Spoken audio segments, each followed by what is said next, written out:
And we're not making any claims that Mike Pence is a sex offender, but history has shown that. Just saying. I mean, if who it knows? Smells like a sex offender. And it walks like a sex offender. And it acts like a sex offender. It's Roy Moore. This podcast contains explicit language because they told him, whoever the nebulous they that tell him things, whoever they are, keep telling him things that are wrong a lot. So I think he makes they up. Well, right. Well, it's that or the voices in his head. Welcome to the James Chambers Show. I'm your host for this podcast, James Chambers. And back in the passenger seat here, we've got Kate sitting across from me. Well, thanks for coming back. Oh, I'm sorry I'm so late, but I'm really happy to be here again. That's okay. We're on. That's what matters. Yes.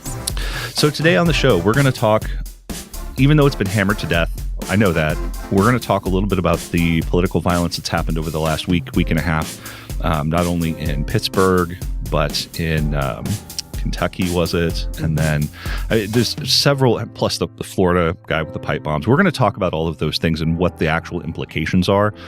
And of course, within that, we'll talk a little bit about Donald Trump's reaction and a couple of Fox News reactions from it, just to point out some hypocrisy that nobody would have expected. No, not ever. So, yeah. Especially from Fox. It blew me away.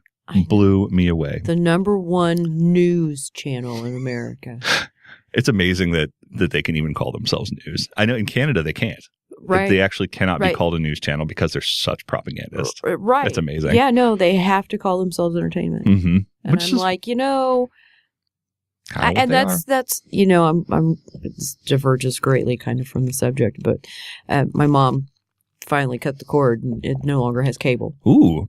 Right. Is she going through withdrawals? No, well, she actually has Roku, and somehow she managed to find Fox News on there, but she doesn't really understand how to work the Roku if it's not like already on the Roku. Gotcha. So I found her walking around with her phone a lot more lately, like it's talking at her, and I'm like, oh my gosh, Mom, that's great. So it's kind of been lovely that I've not walked in at any point and being yelled at by some irrational, crazy, who the fuck knows what they're on. Fox News person. Right. I mean. So with all of the heated rhetoric that's been going on over the last 3 years now. God, forever. Forever. It feels the lifetime. Yeah, it feels like it's been 42 years. But yeah. Whatever. I'm actually 106 now. Yeah. At least emotionally. I know.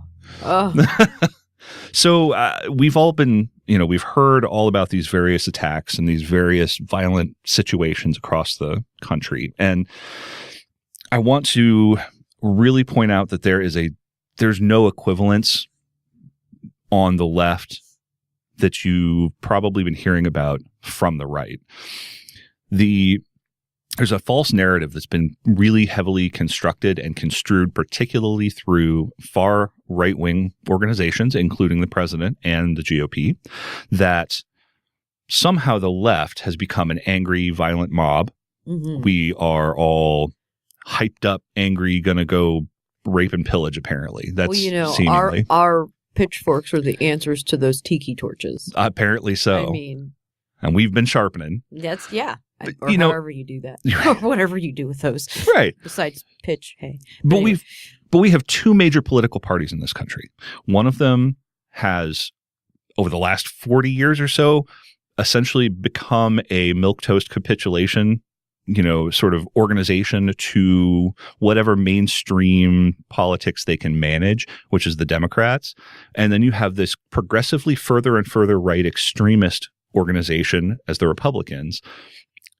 They've been fostering these extreme ideas in the last 10, 15 years, even more specifically since Obama got in office. Mm-hmm. The Democrats have not. And I think we need to be very clear about that. The Democrats have been holding on to that center line like it's trying desperately. Yeah, because it's that's the life preserver, so they think, mm-hmm. as opposed to going where the base is to the left. Mm-hmm. And so we're seeing that shift starting to happen in slogs and drags. And it's painful for these corporatist, elitist Democrats who really want to stick to that mainline party. Well, and it's, it hurts to let go of power. It does. It very much does. I mean, I presume I've never had any, so I wouldn't know, but And I'm going to assume, yes, I'm going to assume that power is hard to feel bad losing, but right. Someday. Yes. Someday, probably on public radio. Hopefully. So this mainstream Democrat sort of ideology has been infiltrating most of the left, big L left, for the last couple of decades. We have now seen a progressive shift in the left, which is really good because that's where they should have been in the first place. And that progressive shift is terrifying to the right because it means that, oh my God, the Democrats have balls, finally. And by balls, it really should be vaginas because they're way tougher. Right. But, I mean, just being real, we finally have some guts to step up and actually do something interesting and powerful and progressive. And it's freaking people out on the right. And it should, because we're about to kick them out of power in the House, which is awesome. What they have been saying about us now is that we are violent and angry and pitchforks are coming and Antifa will kill everybody, even though the progressives don't really claim Antifa. Antifa doesn't really claim progressives. We just happen to be on the side both of being anti-fascist. Right. So they're not a progressive movement. Yeah, no, most of them consider themselves, as far as I know, consider themselves like Green Partiers and libertarians and libertarians for sure, and anarchists. Yeah, yeah. Anarchy just scares me, man. Oh no, it's not. It's not. Anarchy is a political, social ideology that really does not have any merit. I mean, when you really start to dig down into it, so this false equivalence between violence on the left and violence on the right is so clearly outrageous. Once you actually look at the real world scenarios, almost every major event has been spawned by a white, usually conservative crackpot. But what about the Senate shooter guy the Bernie bro? That's who I guess maybe that shot Scalise. Yeah, he was. But I mean, come on. Yeah. Yes, it was bad and not good for the cause. I mean, right. Let's take a pause for the cause and not shoot people. Yeah, and that goes for anybody. Right, but this is not a left-wing problem, is the point, is that right, this is not a left-wing problem. Yes, that's actually like the exception to the rule. Like generally when you hear this shit, it is somebody, white nationalist, white supremacist, anti-Semite, which... the point is accurate. The idea that somehow... Or a racist, the Charleston shooter, like you had mentioned earlier. Right. The thing is that the actual anger and the hatred and the vitriol comes from the far right. It doesn't come from the far left. We got angry, we get mad, and yeah, hey, you know what? Sometimes, cars have gotten broken and burned. Sometimes windows get broken. Sometimes things happen. And that happens when people are angry. So I'm not going to say that, that's good. Property damage isn't good, but that is a complete false equivalence to shooting people. Right. And in a synagogue or sending bombs. More violent riots and protests. Riots, let's just call it what they are, have happened after major sporting events. And I don't know whose minds, but that's how they're, but right. It's okay because that's generally white guys doing that. Right. Well, yeah, but then also, that's civil terrorism. Call it what it is. Yeah, that's fair. They're destroying their town. They are rioters and terrorists. If you're going to make No, that's a fair point. Inequity in reporting and shit, it's just... Right. Well, it's a fair point when you're looking at I had not considered that angle. And that's a very, very good point is that, yeah, what happens after these major sporting events, be it football or, basketball or whatever the fact may be. And typically it's going to be football, actually, because oddly, basketball is one of the more progressive, like corporate sports, weirdly, but it's true. But football is definitely not. And there have definitely been riots that have happened out of, championship games and, it's ridiculous. But those things, you're right, do not get labeled as riots and everybody's destroying their own community. It's labeled differently than when a bunch of black people. It's revelry or mass disappointment, and then it's the fighting that's, reported on or whatever. It's just the false equivalency or inequivalency. But it's when you look at the riots, and I'm putting it in air quotes, in Ferguson, because people, a couple storefronts got burned and some windows got broken out, but there was all black people for the most part. Those were riots and needed to be quelled, and it's wrong and it's bad, and rubber bullets and shit. Yeah. Call this shit what it is. This actually has no real meaningful cause. Yeah. Nobody burns their town because they're happy. I mean, no rational person burns their town because they're thrilled with what the hell's going on. Yep. Absolutely. And we have to look, and I think everybody, I know we've kind of beaten this horse, but it's important that people remember that there is a false dichotomy being established here, and we need to call it out every possible chance, especially now before an election. And after going forward, the rhetoric is going to go one of two ways. It's either going to get way worse, which is, it seems to be going that way anyway. Yeah. So why should we hope for more? I know. It's either going to get way worse, or the president and therefore the GOP and the Senate specifically are going to start backing off because the House can now do all kinds of fun stuff like investigations and articles of impeachment, I'm sure, have been drafted. Oh, there have been reports that several different attorneys have been working on these, and just in anticipation. As well they should. As, whether it's the midterms or Mueller. Right. Yeah. And then as well they should. I was actually kind of against impeachment up to the point where there was actual hard legal proof, because I do not want to set a low bar for impeaching a president. And Trump is about the lowest bar you can fucking get to. But I did not want to lower the impeachment bar so low that, in the next 3 presidents down the line, it's super easy to just impeach a person, impeach a president, because it's one of the most major checks on the executive. And I really wanted to see some hard evidence or some hard proof or something. My viewpoint on that has changed. I'm all for impeaching him at this point. I'm sick and tired of his rhetoric, and I've been sick and tired of him for a long time. But as far as an executive for this country, he needs to be out. He needs to be out and I'll take a President Pence for 2 years. I'm willing to take that, because he will be less of a disaster than this president has been so far. Oh, well, we can only hope. But assuming we get the House, there would be some sort of sanity and not some that will just lead us down a further path.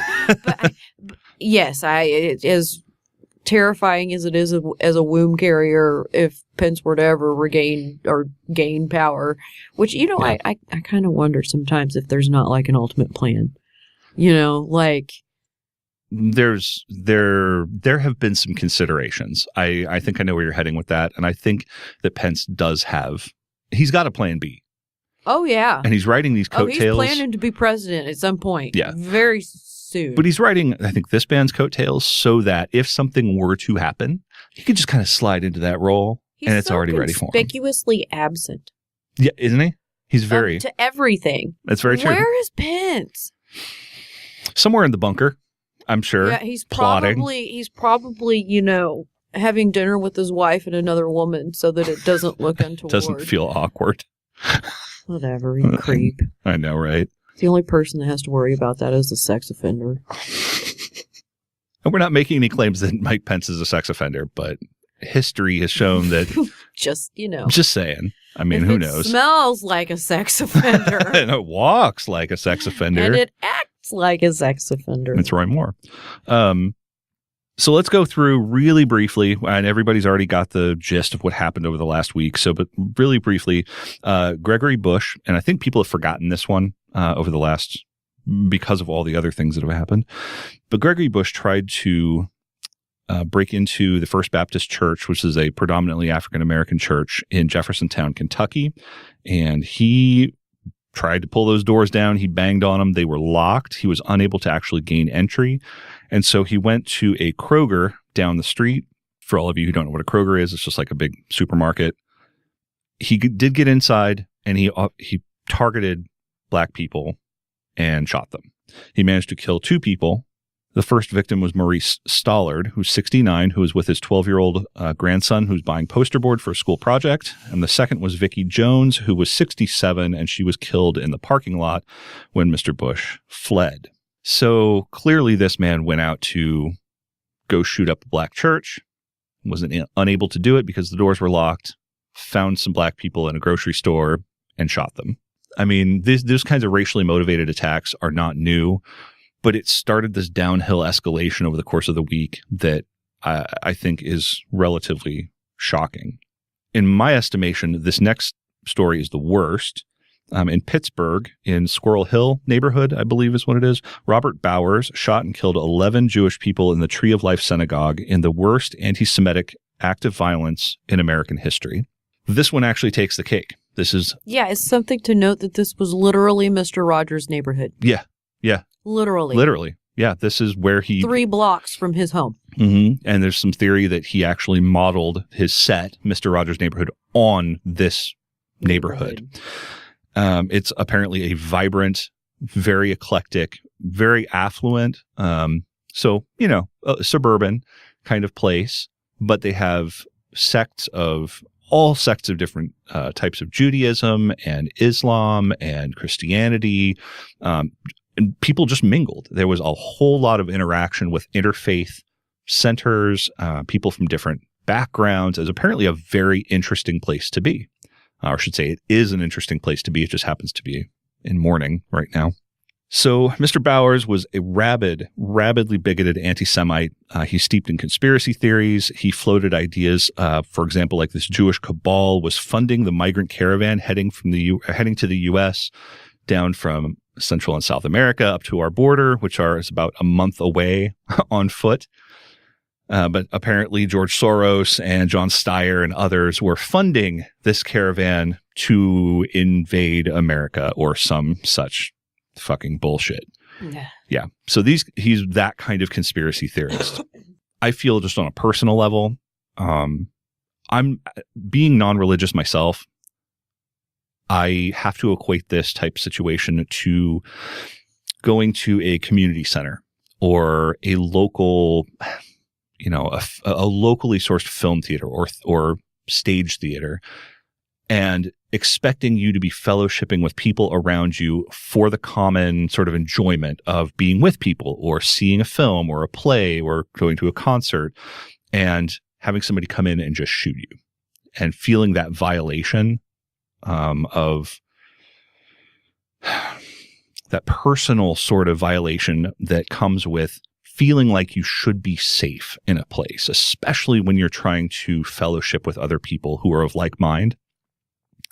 So I really feel for the synagogue. And one thing that actually made me hopeful more than anything else out of this last week was that the interfaith outpouring of support there was an Islamic community center, there was a Catholic church, there was tons of people from secular groups all down the line who all stepped up and said, what do you need? Do you want food? We will give you food. Do you need... Well, the Muslims offered security for them during the meantime and raised one crowd-funded fundraiser was raised over, I think the last I saw was $214,000. Yeah. And their intention is to pay every single funeral-related bill for each victim. And it's amazing. It's amazing. Yeah. And even up to the point of, look, if you don't want us to do anything, if you want us to just pray for you or whatever it is. These to your causes or whatever. We are here to support you. And that was one thing that made me recognize, and sometimes we need this in this really rocky part of American history that we're in right now, that the vast majority of Americans are good, decent, wonderful people who want to help others, who are open-hearted in a whole lot of ways. Mm-hmm. And we manage to allow that minority of people who are angry and bigoted and sometimes incredibly stupid drag the rest of our conversation down to that level.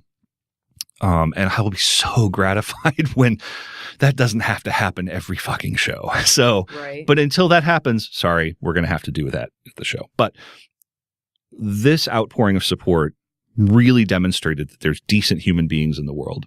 And I know that people need to see more of that. So I'm incredibly happy about that and honored that there are those people in that neighborhood, and hope that there's people like that in every neighborhood. Well, there is. You just don't always see them. Yeah. Yeah. And that's exactly right.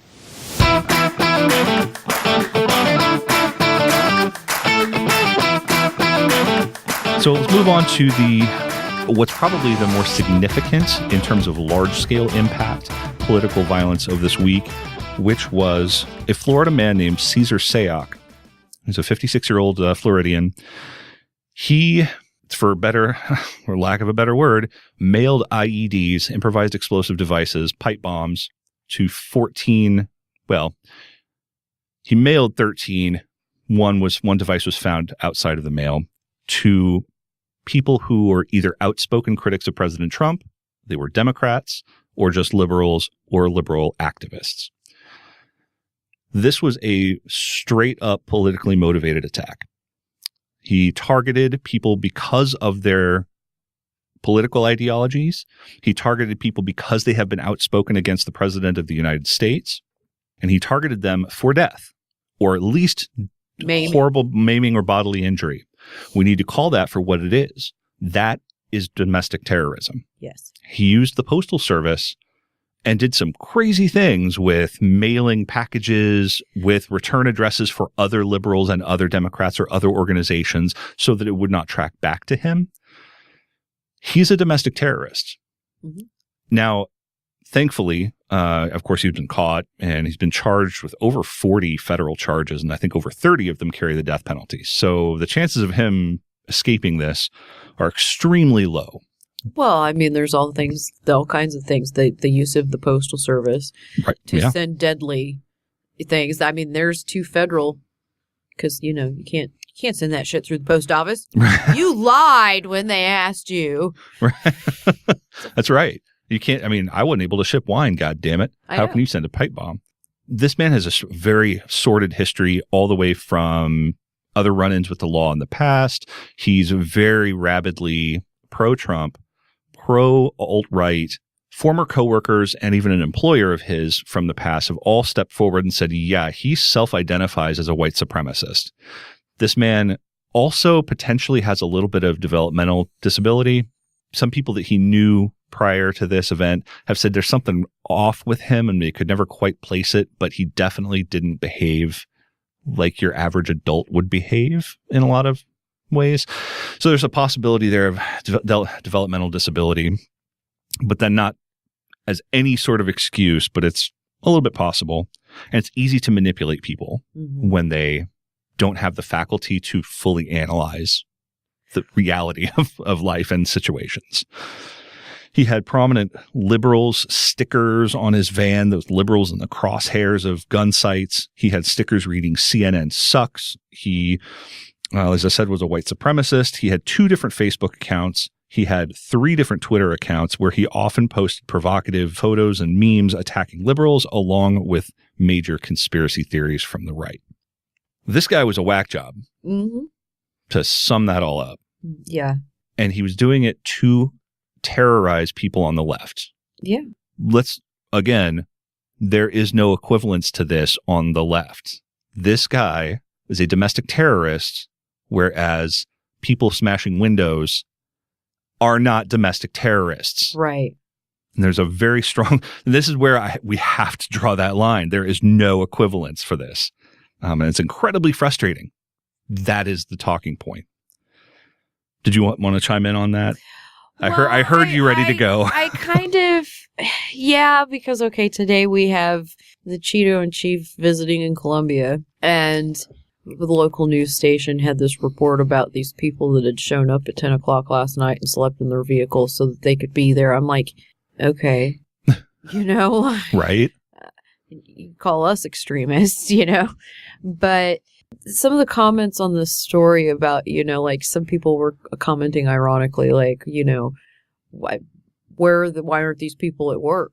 Interesting. And good but point. The people that just come up, well, they took vacation days, and I'm like, somebody had made a comment, and this lady, I'm even if I remembered her name, I wouldn't name her, but as somebody I don't know, comments, the difference is that, my husband took a vacation day and blah, blah, blah, blah, blah. The people in Ferguson, Missouri, they burnt their town down, and that went on for weeks. They didn't have jobs.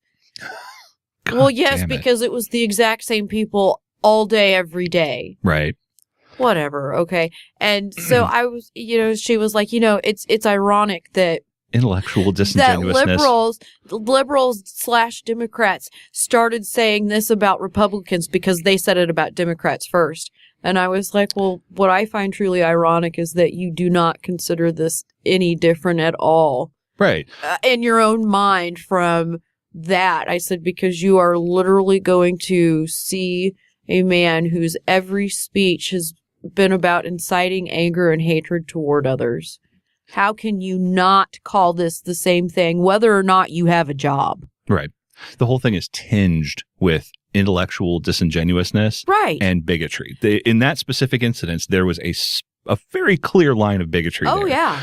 And I find that, and I was listening to Kyle Kulinski today, actually, who does a show on Secular Talk, and he made a very interesting point about when we should call people out for being racist versus just having a sense of, I would say, right and wrong in certain circumstances, and maybe things I wouldn't agree with, but aren't necessarily being racist.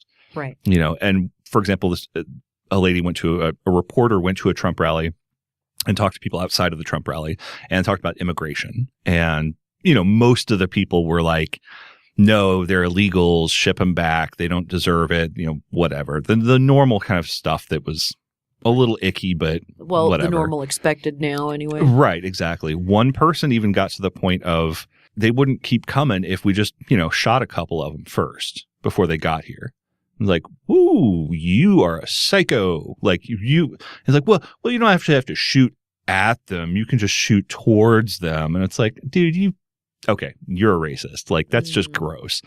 But there was another guy who said, look, I don't care if the demographics are changing in my community. I don't care about that. That doesn't bother me one little bit. What bothers me is people not going through the correct channels. Well, that's because they've shut down all of those channels for them. There is no legal way anymore unless you go through the whole green card visa bullshit system. Which is where these most people don't have. And yes, that's where most of your illegal immigration comes from anyway in this country. They come here on a visa. They do not leave when it expires. Right. Absolutely. And sometimes not ever. Yeah. And you know why they don't get in trouble? Because most of them are European whites. I mean, that's just the truth. Eastern Europeans. Yeah. And that's the truth. Now, I think the thing I could point out about what he said was more that there wasn't a racial undertone there. What he was saying was, look, I don't care who comes in as long as they come in the correct way. Now, we can have an argument about, well, what's going on with the correct way? Is it even functional? I mean, you'd argue the logistics of it. But what he's saying doesn't have this racist undertone. Right. And that It's just that you're sadly misinformed about that there are no legal ways right now for refugees. Right. There aren't, because you literally had to cross the border and turn yourself in. Right. And report yourself as a refugee. And then, lo and behold, they took all your information, they set you a court date, and then they set you free.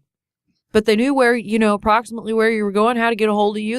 They had all of your pertinent information. They have now shut down all of these facilities and won't let people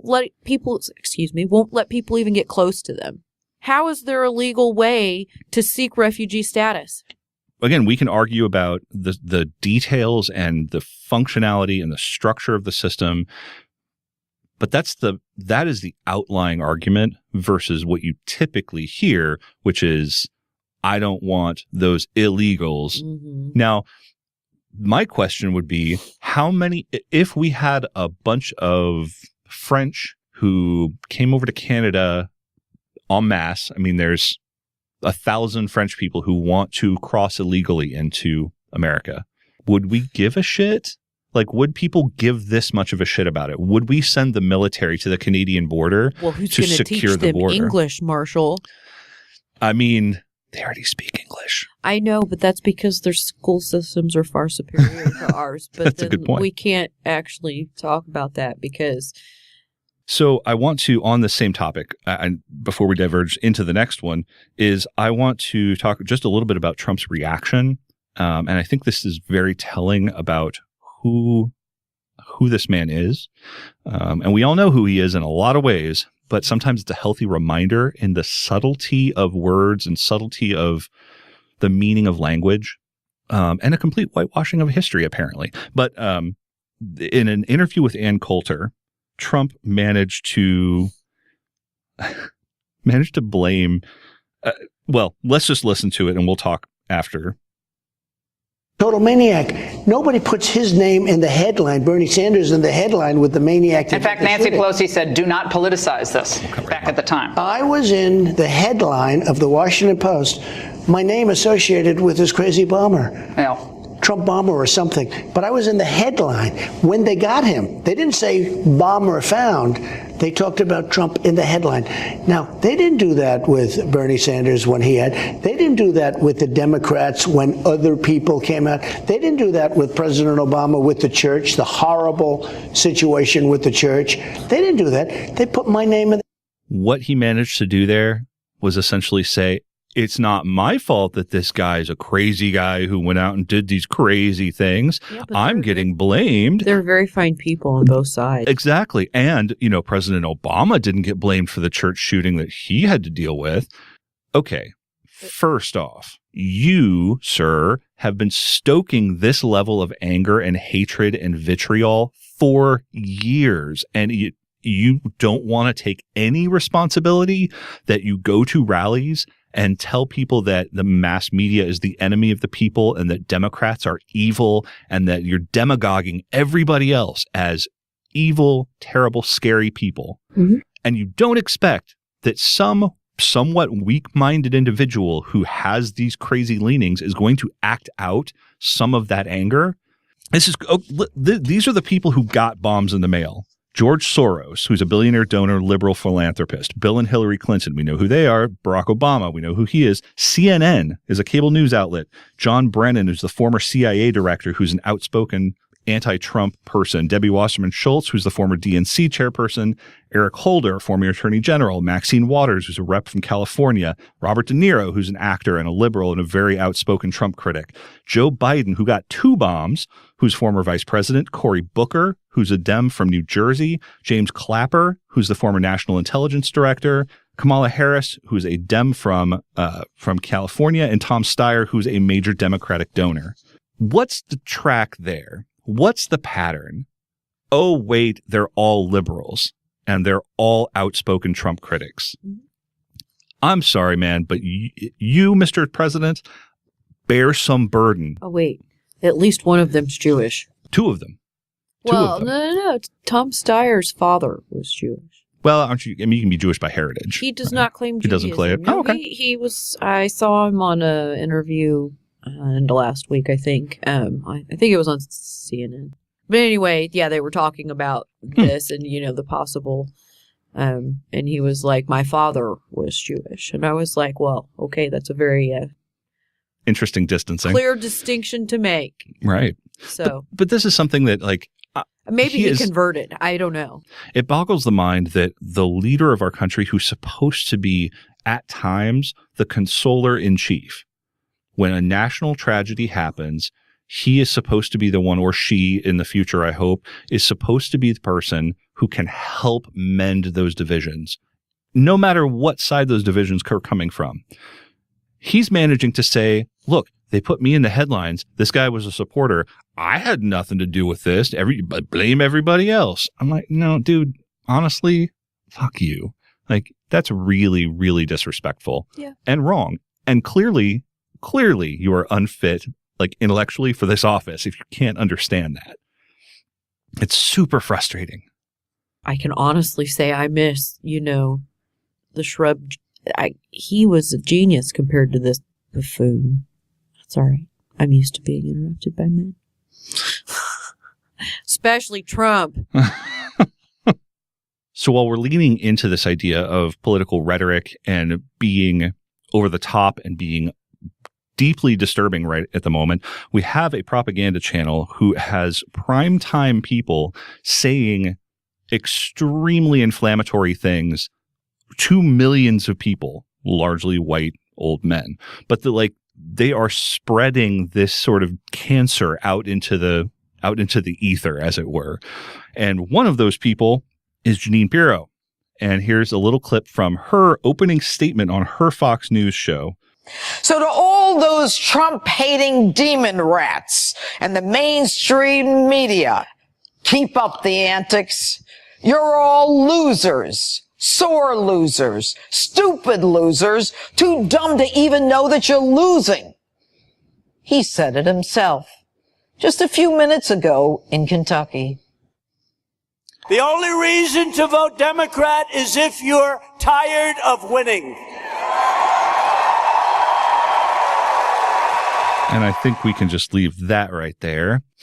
It all just makes me throw up in my mouth a little. Doesn't it? And the thing is with that, and I know we don't have it, you can't see this, but you really ought to go look for this video on YouTube and just take a look, because this smug, half smile, I am straight up owning the libs on this one. Like, she has this look like... Oh, she always has that look. Oh, though. it's so elitist and so was fucking she ever irritating. Actually a judge of She was. anything? She was a judge. How she was did actually that a jurist. Happen? How did that happen? How did Brett Kavanaugh get on the appellate it makes court? Sense that it makes sense that she's not still a judge, because listen to the crazy bitch. I mean, she is, yeah, and she's gotten worse. That's the scary thing, is all these people have gotten worse in the last couple of years. Well, sure, because I don't know. They have to be making some serious ass money to be like, oh, yeah. I find it hard to believe that they truly believe all of the bullshit that they expect. But you know what? This coming from a demon rat, so I don't know. I know. I mean, I keep wanting to give them at least the benefit of the doubt of that I could not extend to Alex Jones, that maybe it is performance art to some degree, because it is, after all, an entertainment network. It is. Now, with her, and with really all of these people on this network, it is performance art to a large degree. The problem is they are complicit, and words matter. Oh yeah, and no, they are inciting violence and hatred. So absolutely. I mean, it doesn't in matter. A literal sense. Yes, so it doesn't matter what your actual. Yeah. When you hear that liberal mobs are, pillaging, and then you have somebody who's loudly decrying on Fox News that they're demon rats and they're losers and they're sore losers and they're stupid losers. That kind of ideology seeps into the cracks of weak-minded people, and those people act out in violent ways. And we have literal proof that that's the case. For people to dismiss that is just shocking. Oh yeah. That this network, and specifically some of these people, can be allowed to say these things, art or not, and it's not art, it's performance. It's but, a very well-paid performance. To allow that to be the case, we're testing the limits of free speech. At what point do we say this is screaming fire in a crowded theater? Because it's really starting to raise some red flags. When you start calling people, I mean, and she's not the only one, but when, was it Fox Business with Lou Dobbs, who, he's gone off the deep end. Trump calls him and conference calls him into top-level meetings now. Lou fucking Dobbs. It's mind-boggling. And he's referring to the Democrats, or Dims, because they're dim-witted. And now that's how his thing, he was, I'm owning the libs because they're Dims. He's such a douchebag, but he is on the phone with the president in meetings with top-level cabinet advisors. Like, that is terrifying. And I don't see that on the left. I do believe that holding conflicting thoughts on things is what makes an intelligent person, but a little cognitive dissonance is healthy for you. Yeah, I mean, but it's more healthy to travel, just, it's a double standard for everything, like, we're violent protester rioters that burn our own cities down, and then they don't have jobs, mind you. You're right, of course. And then it's completely different when you go to a man that spews hate speech all day, every day, and gets stoked up, and Yeah. And that's somehow... I mean, I guess if you don't have the capacity to self-analyze, then I just don't understand you. Well, it's very uncomfortable to self-analyze. I was having this conversation earlier with somebody, and there was somebody actually at my workplace, not the person I'm referring to, but somebody else. Mm-hmm. I'm hearing through this friend of mine who was like, I'm so disappointed I couldn't go to be at that rally. I really wanted to be at that Trump rally in Columbia, and I'm really sad. And this person's response was very nearly flying out of his mouth was, what the fuck is wrong with you? Like, what is wrong with you? And my response to him was, it's scary outside of your own personal media bubble. It's scary outside of what's this comfortable major talking point narrative that makes people feel like I am included in something. Mm-hmm. I believe in something. And if you challenge that assertion, it becomes very uncomfortable. It becomes extremely personal, and it's like cracking the foundations of their own personality. Right. When it's not, because they haven't even thought about what that is. You know, like I don't want to go down this rabbit hole, but Trump basically is everything opposite that what he said he was. Like, he said he was a populist. He's not. He's an elitist. He said that he wants to do all these things. He's, going to bring jobs back. Hasn't done any of that. We've lost jobs. Like, all of those things. But these people don't want to hear that because it means that they were somehow personally wrong. And it's dangerous outside of that little cognitive bubble. But you have to be outside of that cognitive bubble. Otherwise, you can't see what's happening in the world. Yeah, I'm not thrilled with, there's a lot of things about, there was a lot of things about Obama that I wasn't thrilled with. Mm-hmm. There's a lot of things about even, George W. Bush. Obviously, I had all huge disagreements with him, but somebody made a really good point. It said that he did have some skills that were very good. For example, one of them was the moment after the Twin Towers came down, he was just out there at the site, just being there to see just to take it in, to understand what was going on. And he started talking to somebody who was with him. And of course, he's the president. So people started to come up and yell, want to see him. And somebody from the crowd yelled, "Hey, we can't hear you." Well, he wasn't planning on talking to anybody. He's talking to the people around him. So he grabs a megaphone and gives this impromptu sort of rallying speech. Now, whether or not our actions after that were good or bad, it's not the point. The point was that he recognized that now is a time that I need to say that we are unified and we are all together and we are with you. We are one country, and this hurts, and it hurts all of us equally. And that was really talented. He had that kind of interpersonal skill.